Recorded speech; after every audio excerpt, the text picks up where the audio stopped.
Biscuit తండ్రిని పెట్టగానే తండ్రి గుండెల్లో ఒకలాంటి ఆనందం ఉంటుంది. బ్రదర్ ఉంటుందా ఉంటుందా? అంటే నా కొడుక్కి పెట్టే గుణం వచ్చింది. పెట్టే ఎంతమంది చెప్తారు చెప్పిన వచ్చిన వాళ్ళు అందరూ చెప్తారు. ఇంటికి వచ్చిన వాళ్ళు దేవుడు కూడా అదే చేయాలనుకుంటున్నాడు. నీకు ఇచ్చింది ఎవరు? మళ్ళీ అడుగుతుంది ఎవరు? నువ్వు ఇస్తుంది ఎవరికి? రాజేష్ బిస్కెట్ ప్యాకెట్ తెచ్చింది ఎవరు? తండ్రే. మళ్ళీ రాజేష్ పెడుతుంది ఎవరికి? ఆ ముక్క ఏంటది? రాజేష్ వచ్చింది ఎంత? Biscuit packet. కానీ రాంబాబు దగ్గర పెట్టింది ఎంత? ఇంత ముక్క. ఆయన మొత్తం తినలే, సగమే తిని సగం పెట్టాడు. మళ్ళా ఆ సగం చూడు, అది విలువైనది.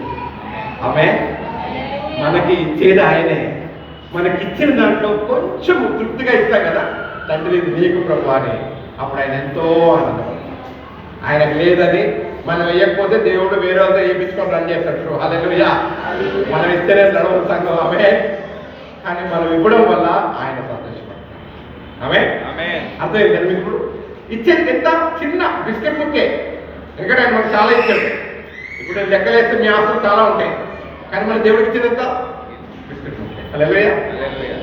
మంచిది. బేతనీలో ఉన్నవారు విలువైనది యేసయ్యకి ఇచ్చారు. ఆమేన్. ఆమేన్. 5 విషయాలు చెప్పాను. ఎందుకు బేతనియా అంటే యేసు ప్రభుకి బలమైన ప్రేమ. చెప్పండి. బేతనియా వారు యేసయ్యను చేర్చుకున్నారు.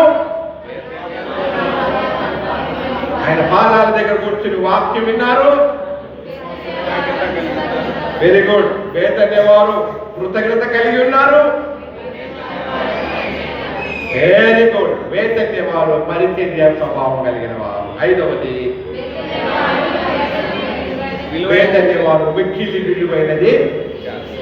ఆమేన్. ఈ ఒక్కొక్క మాట ఒక్కొక్కరు ధ్యానించింది ఈ వారం అంతా. మీరు పనికి వెళ్తున్నప్పుడు, ఆఫీస్కి వెళ్తున్నప్పుడు, ఎక్కడ బిజినెస్లో ఎక్కడున్నా సరే, స్కూల్కి వెళ్తున్నా, కాలేజ్కి వెళ్తున్నా, వయసని ఒక్కొక్క మాట ధ్యానించింది. కృతజ్ఞత అంటే ఏంటి? పరిచర్య అంటే ఏంటి? చేర్చుకోవడం అంటే ఏంటి? పాదాల దగ్గర కూర్చొని వాక్యం వినడం అంటే ఏంటి? ఆ విలువైంది ఇవ్వడం అంటే ఏంటి? ఈ వారం అంతా ధ్యానించండి. వచ్చే వారం మళ్ళీ మిమ్మల్ని అడుగుతాం నేను. హల్లెలూయా. దేవా శఖవాసి